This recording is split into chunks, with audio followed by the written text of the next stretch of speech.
Voilà. Vous savez, le 2 décembre 1960, le tout premier ministre de la République démocratique du Congo a été arrêté par les impérialistes et autres prédateurs de la République démocratique du Congo. Et après, l'homme a connu son odyssée jusqu'à son assassinat le 17 janvier 1961. C'est dans ce cadre-là de la célébration du 60e anniversaire de son arrestation par les impérialistes que la fondation qui porte son nom est présidée par son fils biologique et idéologique, Roland Lumumba Okito, qu'on a organisé une série de forums qui débutent aujourd'hui jusqu'au 17 janvier 2021. Voici donc le programme de ces forums qui est une première d'une série qui va nous conduire, comme je l'ai dit tantôt, jusqu'au 17 janvier 2021. 17 janvier, vous le savez, c'est le jour de l'assassinat du tout premier ministre de la République démocratique du Congo. Et les balles s'ouvrent aujourd'hui parce que c'est le 2 décembre, comme je l'ai dit, que l'homme a été arrêté avant de connaître donc son odyssée. Alors, d'abord, nous allons commencer avec les mots de circonstance et de bienvenue par M. Roland Lumumba Okito, qui est président de la fondation Patrice Emery Lumumba. Il est aussi fils biologique et idéologique de feu Patrice Emery Lumumba. Ça suivra le mot du président de ces forums. Donc celui qui a présidé ces forums de ces jours, c'est l'ancien Premier ministre Adolphe Muzito. Donc viendra son mot. Et après, nous aurons la série de 4 interventions avec les différents intervenants du jour. C'est M. Jean Pissi qui va ouvrir donc, la série d'interventions avec comme sujet les étapes qui ont abouti à l'arrestation du Premier ministre Patrice Emery Lumumba le 2 décembre. S'en suivra l'intervention du chef des travaux Robert Ngabi qui va nous parler de Patrice Emery Lumumba et le Congo. Viendra après l'intervention de Michel Kitoko pour terminer avec celle de Madame Dorothée Gizenga. Elle va nous parler de l'umumbisme et être. Je tiens profondément à vous remercier d'avoir honoré de votre présence dans ce lieu pour remémorer une histoire commune, bien que douloureuse, une vraie histoire qui fait partie intégrante de l'évolution du Congo. Nous parlons ici de l'histoire de notre héros national, Patrice Emery Lumumba, plus particulièrement son arrestation le 2 décembre 1960 à Lodi. Je vous affirme ici qu'étant trop jeune, ma mémoire a enregistré quelques scènes dont les brutalités liées à l'arrestation sont d'une laideur que nous devons bannir à jamais, car j'étais le seul enfant présent de l'événement. Je fus moi-même aussi brutalisé par un soldat inconnu. Je sais très bien que le nom ou la pensée Lumumba est spécifique et vaste dans son enrichissement pédagogique. D'où l'importance aux divers intervenants d'apporter les éclaircissements nécessaires. La Fondation Patrice Emery Lumumba dont je suis le président, a levé l'option essentielle et significative, notamment celle d'apporter le cadre de réflexion pour les lumumbistes que nous sommes, un cadre pour la vie et la survie de la grande famille lumumbiste de tous bords, pour penser et repenser notre vraie histoire qui doit déterminer notre destin que nous voulons imprimer dans la conscience de chaque Congolais. Une vraie histoire qui doit aussi être écrite par nous-mêmes, conformément à la volonté du Père de l'indépendance, Patrice Emery Lumumba, gravée dans son testament qu'il a adressé au peuple congolais et que je demande au directeur des affaires politiques de la Fondation, ici présent, de nous le rétrocéder dans son intégralité de ce jour. Sans plus tarder, je laisse la place au camarade Adolphe Muzito pour une ouverture de l'événement marquant le 60e anniversaire de l'arrestation de Patrice Emery Lumumba, une arrestation d'une brutalité qui a plongé le pays dans un chaos sans frein. Je vous rassure encore une fois que la Fondation Patrice Emery Lumumba s'engage d'apporter une contribution pour faire évoluer et avancer notre élan patriotique et nationaliste. Je me retiens encore une fois de vouloir entrer dans les détails, car le lumumbiste que vous êtes est pour moi une grande fierté, d'autant plus qu'étant que fils Lumumba, je dois respecter les recommandations testamentaires sur ses enfants, à savoir à mes enfants que je laisse et que je ne reverrai peut-être pas. Je veux qu'on leur dise que l'avenir du Congo est beau et il attend d'eux, comme il attend de chaque Congolais, d'accomplir sa tâche sacrée de la reconstruction de notre indépendance et de notre souveraineté. À ce propos, je peux vous rassurer que nous sommes tous égaux, malgré mon être en tant que fils Lumumba, fils d'une idée. Je vous remercie. Chers compatriotes, nous nous retrouvons en ce lieu pour évoquer et honorer un homme, sans doute les plus connus et les plus célèbres, mais aussi les plus illustres de toutes les Congolaises et de tous les Congolais. Il s'agit, vous l'aurez deviné, de Patrice Emery Lumumba. C'est donc un privilège pour moi de prendre la parole dans ce forum. En ce jour anniversaire de l'arrestation de notre héros national, forum qui inaugure vos réflexions sur l'histoire d'un homme extraordinaire qui a connu une fin tragique. Sa renommée est telle qu'elle a franchi les frontières nationales, au point que l'homme figure aujourd'hui parmi les plus grands personnages de l'humanité. Comment ne pas éprouver de l'émotion à la seule pensée, à la seule évocation du nom de Lumumba, de sa mort ou plutôt de son assassinat? Son chemin de la croix interminable, ses martyrs et celui du peuple congolais qu'il incarne. Un homme qui a vu se déverser sur lui une violence innommable.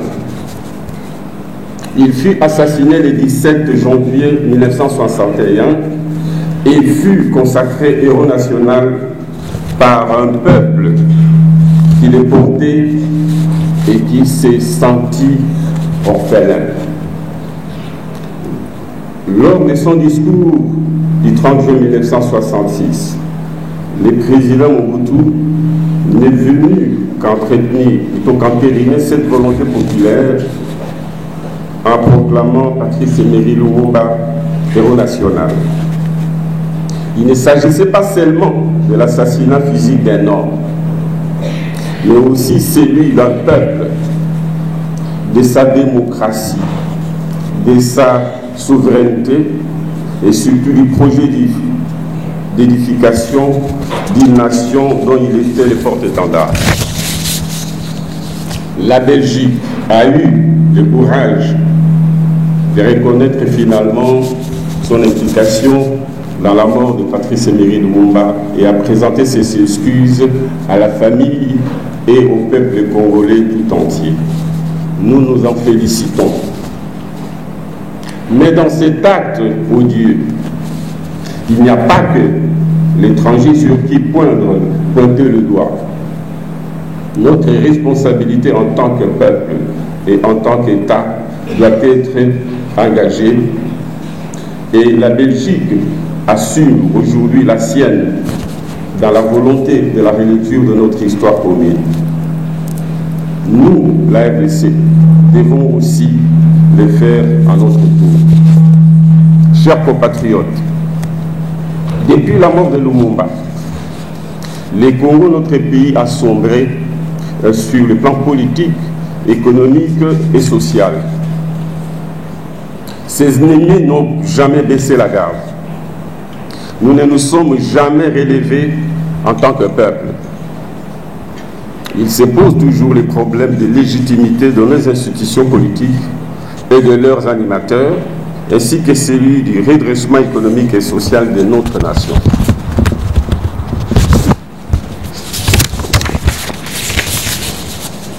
C'est là que se ressent encore le besoin pour nous de faire une bonne relecture de notre histoire pour redémarrer sur de bonnes bases.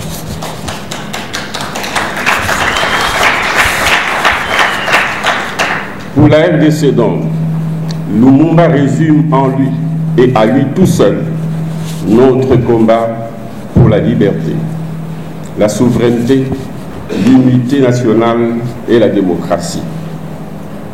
Les combats contre la pauvreté et les injustices font partie de cet idéal. En un mot, les combats d'un patriote, d'un humaniste. Ce combat-là est encore et toujours d'actualité.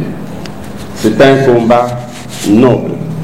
C'est le combat du Congo, c'est le combat du peuple congolais, c'est aussi le combat des peuples africains, le combat de chacun d'entre nous.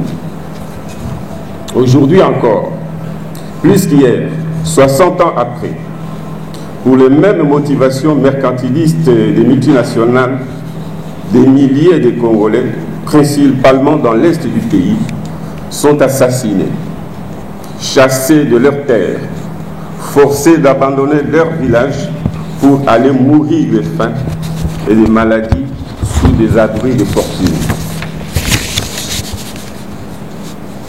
Ici aussi, c'est encore et toujours Lumumba crucifié des millions et des millions de fois.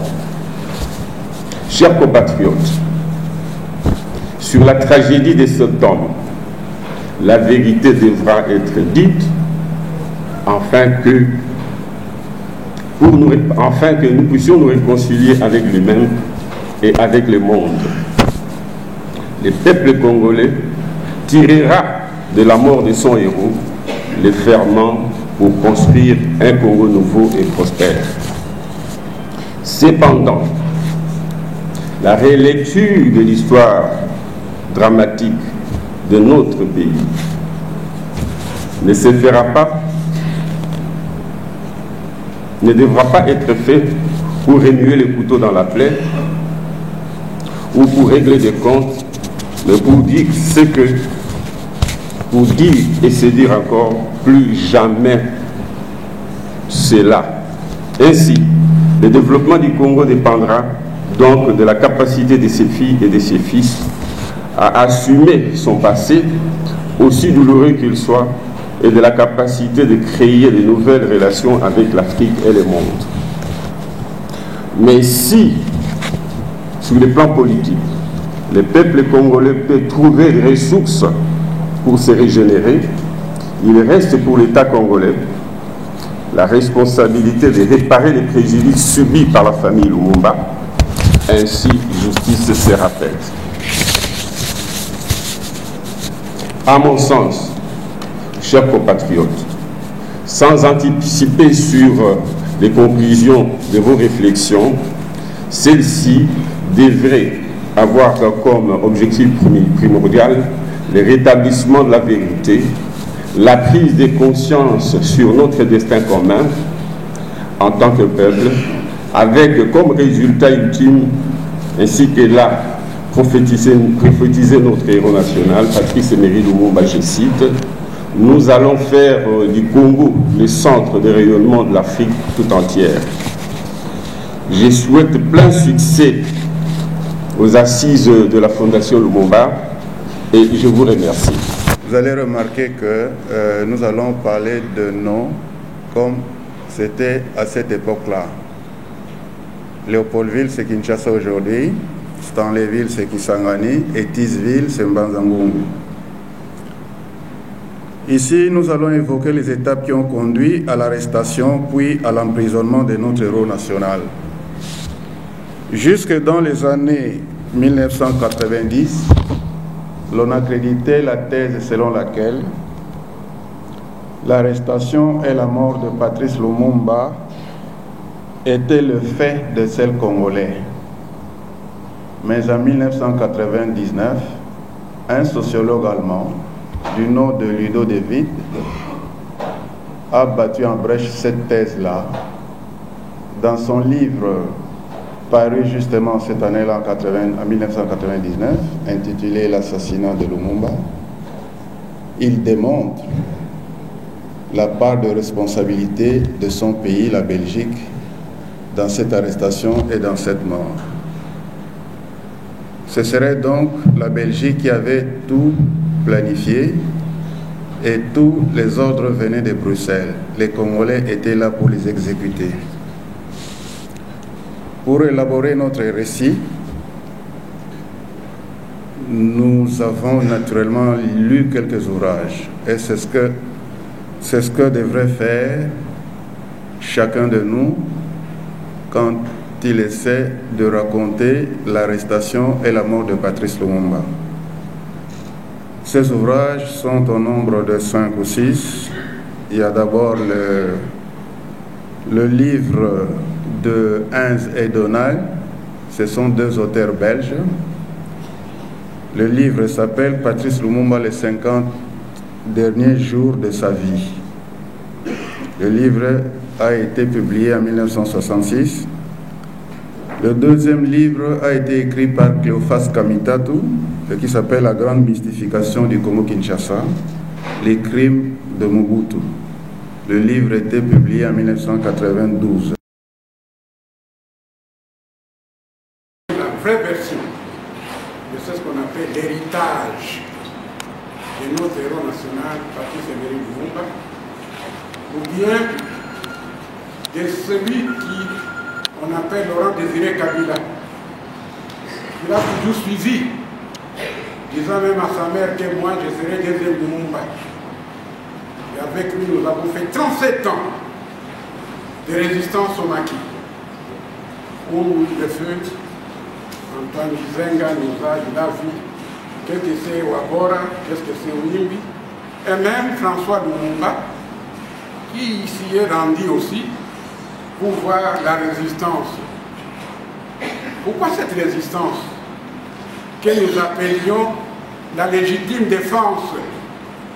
Parce qu'il y avait la chasse aux sorcières de tous les Lumumbistes, nationalistes, patriotes, panafricanistes. Il a fallu, il n'y avait pas d'autre voie. Mais comme on dit toujours, comparaison n'est pas raison, mais on doit toujours restituer l'histoire, parce que tout ce qui se trouve ici, c'est ce dénominateur commun d'avoir à l'esprit l'idéal de Lumumba, de voir même notre héros patriarche Antoine Gizenga qui l'a suivi, ou Lucien Demoulele, de Laurent Désiré, tout le monde qui sont là-bas, avec tant de martyrs. Beaucoup de martyrs sont morts. Et que cet esprit se retrouve dans ce cadre où je vois la dynamique de ces flambeaux que nous devons porter au l'étendard de notre héros national Patrice Emery Lumumba. Oui, j'ai parlé de l'héritage. Il y a plusieurs connotations là-dessus. Ce n'est plus le temps où on voit que l'histoire va encore se répéter, comme dans les années 60, où on a vu la main noire toujours dresser les Congolais entre eux, ceux qui se disaient vraiment voués à Lumumba, parfois ils l'ont trahi. Sauf Kalonji, Albert, qui a avoué dernièrement que oui, moi on m'a tiré les oreilles, les blancs là, pour que je puisse me séparer de mon frère et ami Lumumba. Il y a un testament, il y a des écrits, chacun parmi de sa manière. Mais nous connaissons ce qui s'est passé et c'est ce que nous devons vous divulguer. Pourquoi le MLC, à l'époque, qui était le parti phare national dans toute l'étendue du pays, chaque province, le MLC là. Alors dans leur stratégie, non. Comme on voit peut-être Nabako, de notre frère Kassavou, disait, est-ce que quand vous êtes là, faites PCA. Parce qu'avec ce parti, centrafricain, solidarité africaine, on m'a appelé ici pour parler de la question de compléter Jean-Pis qui nous a démontré ici comment Patrice Emery Lumumba a été les étapes qui ont conduit jusqu'à son arrestation. Mais avant cela, je dis, nous avons, moi personnellement et vous autres, j'ai la certitude maintenant que nous avons acquis la conviction que le Congo et son devenir doivent être appelés patriotes sûrs, convaincus, générés, attachés plus que jamais à notre sol et à notre patrie que nous allons défendre jour et nuit. Ce sont des évidences et ce sont des signaux forts que nous devons montrer à ceux qui pensent que le Congo n'ont pas ces fils qui peuvent le défendre valablement, alors qu'aujourd'hui nous sommes en train de commémorer ce 60e anniversaire de quelqu'un qui a versé le sang, qui a accepté à 36 ans de donner sa vie pour le Congo. Il n'y a personne qui peut aujourd'hui jouer avec le pays alors que nous sommes là. Et nous pouvons prendre des directions. Et personne ne peut nous refuser si nous sommes debout. Mettons nos égos de côté, mettons comme je viens d'attendre les conseils là, et vous verrez que nous pouvons faire de grandes choses. Lumumba, dans sa prison, à partir de Mbazangongo, il nous a laissé. Moi, le testament là, ce n'est pas un testament qu'il a envoyé à sa femme, c'est un testament qui concerne le peuple congolais. Ça concerne les Congolais. Mais ça a transité par son épouse, sa femme, elle dit, ma compagne chérie, je t'écris ces mots sans savoir s'ils te parviendront. Quand ils te parviendront, si je serai en vie lorsque tu les liras. Tout au long de ma lutte pour l'indépendance de mon pays, je n'ai jamais douté un seul instant du triomphe final de la consacrer à mes compagnons et moi, avons consacré toute notre vie. Mais ce que nous voulions pour notre pays, son droit à une vie honorable, à une dignité sans tâche, à une indépendance sans restriction. Le colonialisme belge et ses alliés occidentaux ont trouvé des soutiens directs et indirects, délibérés et non délibérés, parmi certains hauts fonctionnaires des Nations Unies. Cet organisme à qui nous avons placé toute notre confiance pour ce que nous avons fait appel à son assistance ne l'ont jamais voulu. Ils ont corrompu certains de nos compatriotes. Ils ont contribué à déformer la vérité et à assurer notre indépendance. Que pourrais-je dire? Que mort, vivant libre ou à prison sur l'ordre des colonialistes, ce n'est pas ma personne qui compte, c'est le Congo. Et je suis parti d'une problématique. Quel serait le Congo sans Patrice Emery Lumumba? Et que serait Patrice Emery Lumumba sans le Congo? Dans le contexte de l'époque de relations internationales, dominée par la grande période qu'on a appelée la période de la guerre froide, mais également d'un Congo qui était considéré comme une colonie. De cette intervention, j'ai dégagé les points de repère philosophiques qui montrent qu'en fait, dans les relations entre États et dans les relations entre civilisations, c'est établi des fois de relations de domination des civilisations sur les autres. Et que dans le cadre des colonies, il y en a de deux types. Il y a les colonies qu'on appelle les colonies d'exploitation et d'autres colonies qu'on appelle les colonies de peuplement. Derrière chaque modèle, il existe une philosophie de domination ou de colonisation. Et le Congo, le pays de Lumumba, a été une colonie d'exploitation. Et lorsque les scientifiques, les politologues, les historiens, le reste, étudient ce modèle de colonisation, c'est un modèle qui est fondé sur une philosophie. La philosophie, c'est laquelle, dans le cas du Congo, le Congo devra être un réservoir de matières premières, un débouché des produits finis. C'est ça la philosophie de la colonisation que nous avons connue. Notre pays est considéré par le colonisateur comme un réservoir en matières premières, mais un débouché en produits finis. Et c'est tout ces caractéristiques qu'une fois, je crois, dans les ateliers du Parti Lumumbiste unifié dans le cadre 50 LR, avec son Excellence Adolphe Muzito, j'avais démontré la philosophie de formation des cadres. Mais j'aimerais bien beaucoup plus aujourd'hui pour vous montrer qu'une colonie d'exploitation avec une vision des dires qui l'accompagne d'être un réservoir en matière première et déboucher en produits finis, l'émancipation de cette colonie crée deux types de politiciens ou des acteurs politiques. Créé en 1964, le PALU a immédiatement reconnu Patrice Emery Lumumba comme le président d'honneur à jamais. Applaudissez!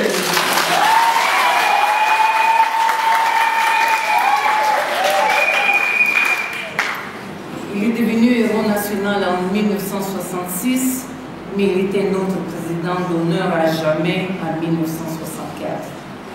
De plus, le nom du parti reflète son attachement politique aux idéaux de Patrice Emery Lumumba. La réclamation d'être lumumbiste n'est pas unique aux membres du PALU et d'ailleurs ne devrait pas être. Pour nous, au PALU, un Congo prospère se réalisera rapidement avec l'application concrète et sincère des idéaux lumumbistes.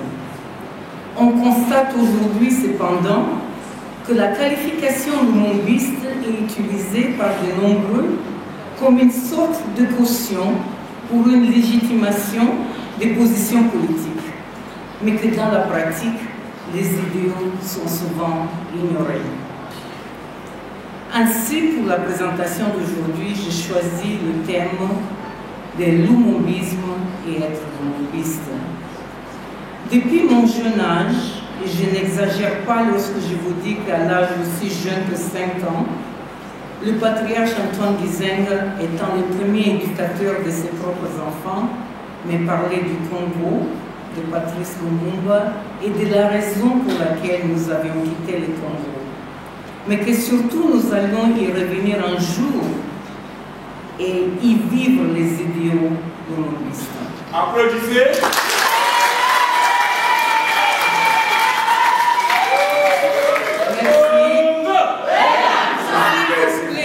S'il vous plaît, je vous demande.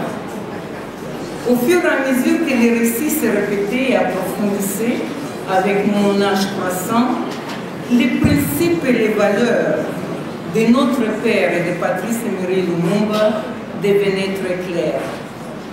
De plus, j'ai été témoin de la reconnaissance de Patrice Emery Lumumba par peuple d'autres nations. À titre d'exemple, à Moscou, où j'ai vécu 8 ans, Nombreux étudiants étrangers de tout pays différents fréquentaient l'université dénominée Patrice Emery Lumumba. C'est une reconnaissance internationale. Dans de nombreux d'autres pays, l'admiration de Lumumba était évidente. Alors, être lumumbiste, c'est quoi? Et vous allez entendre ces nombreuses répétitions. D'abord, l'application du nationalisme et du patriotisme. Tout à l'heure, Roland parlait du message que le père a laissé. Michel Kitoko a parlé aussi du même message, mais permettez que je le dise encore. Patrice Lumumba avait déclaré que ni brutalité, ni service, ni torture, ni service, ni torture ne m'ont jamais amené à demander la grâce, car je préfère mourir la tête haute, la foi inébranlable, à la confiance et la confiance profonde dans la destinée de mon pays, plutôt que de vivre dans la soumission et le mépris des principes sacrés. Ces paroles émouvantes résonnent encore aujourd'hui, comme nous l'avons vu, comme une interpellation de la conscience collective du peuple congolais, les principes du nationalisme et du patriotisme. Cela exige aussi une certaine abnégation personnelle. Et c'est ça qui manque aujourd'hui au Congo, comme soulevé par mon camarade du parti unifié, même s'il n'est pas dans mon unité, mais il a soulevé la question de cette abnégation nécessaire. Qu'est-ce qu'il y a pour le pays et pas ce qu'il y a pour moi-même? Voilà un bon exemple de la situation. Deuxième chose, l'unité nationale, à savoir le refus de la balkanisation dont on vient parler, du territoire national, et la promotion de la cohésion dans l'intérêt suprême de notre pays. Voilà ce qui caractérisait déjà en 1960 Patrice Lumumba. Voilà ce qui nous affecte encore aujourd'hui, en 2020, 60 ans après. Nous vivons encore la menace de la balkanisation et que nous devons toujours maintenir cette unité nationale. Le troisième principe qui était cher à Patrice Emery Lumumba, c'était le panafricanisme. Et je crois que nous avons tous entendu parler du panafricanisme comme une nécessité d'une véritable solidarité et d'une unité africaine par le mécanisme d'intégration régionale. Pour faire face à l'impérialisme, pour faire face aux forces extérieures, les Congos ne peuvent pas le faire seuls. Les Congos doivent le faire avec les autres peuples africains. Et pour cela, il faut s'entraider entre nous les Africains. Donc le panafricanisme est un élément important. Lénine avait dit que celui qui a le Congo a l'Afrique et celui qui a l'Afrique a le monde. Il faut traduire ça que celui qui a le Congo a le monde. Et Patrice Emery Lumumba avait compris ça en 1960. Il avait compris que le Congo qu'il défendait, que d'abord le Congo, était la source de la richesse du monde entier. Lénine l'avait dit en 1917. Vous connaissez qui était Lénine. Il a dit en 1917, presque 50 ans avant que Lumumba avait compris lui-même aussi la même chose. Et je le répète, celui qui a le Congo a l'Afrique, celui qui a l'Afrique a le monde. La conséquence est que celui qui a le Congo a le monde. Mais pour cela, nous devons nous unir. Pour cela, nous devons exercer le panafricanisme. Pour cela, nous devons être nationalistes et être patriotes. Lumumba aussi représentait la justice sociale, qui est synonyme de lutte contre toutes les inégalités, sous toutes leurs formes. En présentant le programme d'action de son mouvement à la conférence d'Accra au Ghana en 1958, Lumumba indiquera que son parti fonde son action notamment sur l'égalité des citoyens sans discrimination aucune.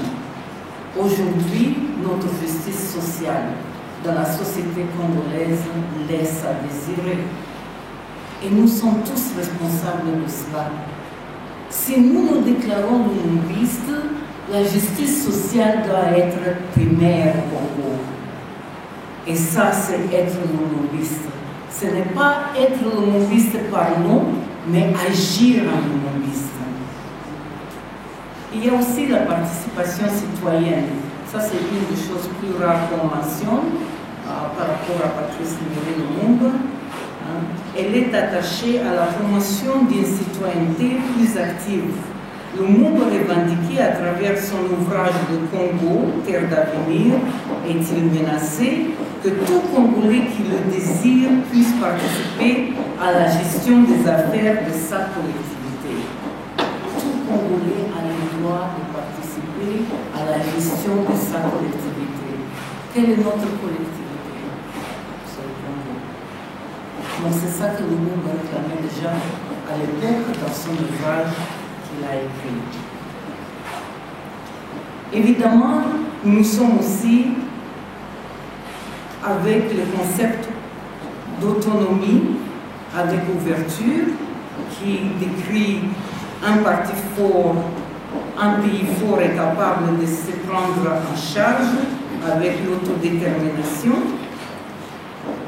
et la solidarité avec le peuple du monde. Donc le panafricanisme est une chose, mais la solidarité avec tout le peuple du monde était aussi quelque chose qui lui convenait.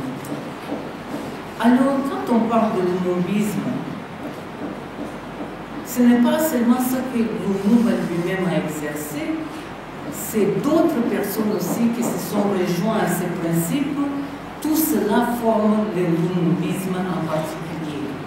Pour nous, les Congolais, être lumumbistes, c'est donc adopter les principes et les valeurs de Patrice Emery Lumumba qui sont au bénéfice de notre pays et d'agir en conséquence. C'est facile de se proclamer lumumbiste parce que Lumumba est mort pour nous tous.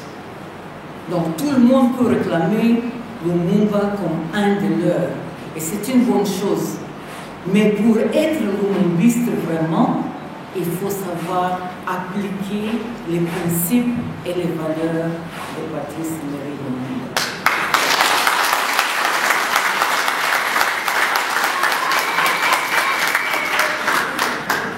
Alors, pour mot final, je voudrais dire que nous attendons de la Fondation des actions qui nous permettent à tous à se transformer, à être des vrais lumumbistes pour servir le Congo. Nous vous demandons de continuer sur cette voie ouverte aujourd'hui et même au passé, parfois oubliée, mais il nous faut absolument, si nous voulons un Congo prospère, partir sur le chemin du lumumbisme. Comme vous le savez, tout à l'heure, j'oublie le nom de l'intervenant. Non, je connais Jean-Pierre. Mentionner qu'il faut se rappeler de toute l'histoire. Il a mentionné la participation de José Kabila, etc. Je voudrais, pas par égoïsme ou intérêt, mentionner que le patriarche Antoine Gizenga a maintenu le flambeau de Patrice Emery Lumumba de toute sa vie, de toute sa lutte. Et l'existence du parti lumumbiste unifié a fait que le nom de Patrice Emery Lumumba n'a jamais été oublié, ni au Congo ni ailleurs. Et nous allons, je le promets, de continuer cette lutte. Le Palou va continuer à le faire.